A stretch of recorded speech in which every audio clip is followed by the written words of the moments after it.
रात का रहस्य।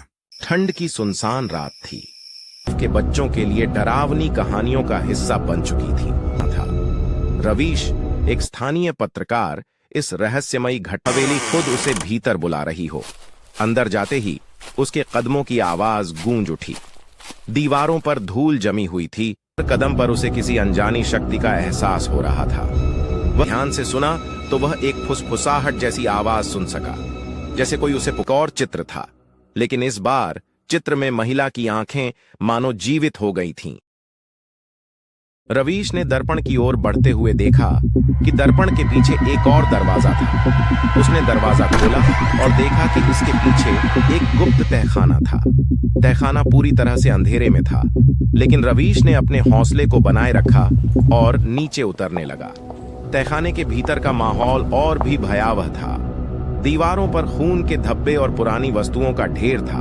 अचानक एक पुरानी चिट्ठी उसकी नजर में आई। उसने चिट्ठी को खोला और पढ़ा, जिसमें लिखा था कि जो भी इस रहस्य को सुलझाएगा वह मेरे सच्चे स्वामी का हो जाएगा।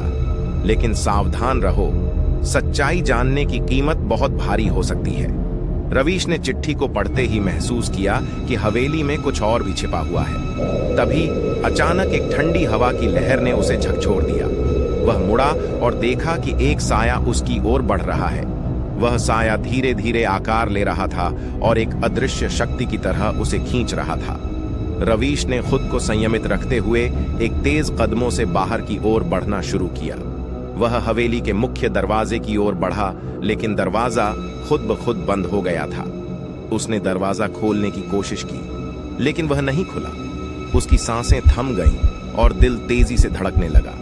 अचानक एक गहरी आवाज आई, तुम्हें यहां से कोई नहीं निकाल सकता। यहां का रहस्य तुम्हारे लिए बहुत खतरनाक है। रवीश ने अपनी सारी ताकत झोंक दी और दरवाजा खोलने की कोशिश की। उसके दिमाग में एक ही ख्याल था कि वह हवेली से बाहर कैसे निकले। फिर उसने देखा कि एक पुरानी चाबी फर्श पर पड़ी हुई थी। उसने चाबी उठाई और दरवाजे पर लगाए और दरवाजा खुल गया। रवीश ने हवेली से बाहर निकलने की ओर दौड़ते हुए गांव की ओर बढ़ा। वह पूरी तरह थका हुआ और हांफता हुआ था, लेकिन हवेली से बाहर आकर उसने राहत की सांस ली। रवीश यह जान गया था कि हवेली के दाम को गिराने के लिए गांव के लोगों द्वारा रची गई साजिश थी।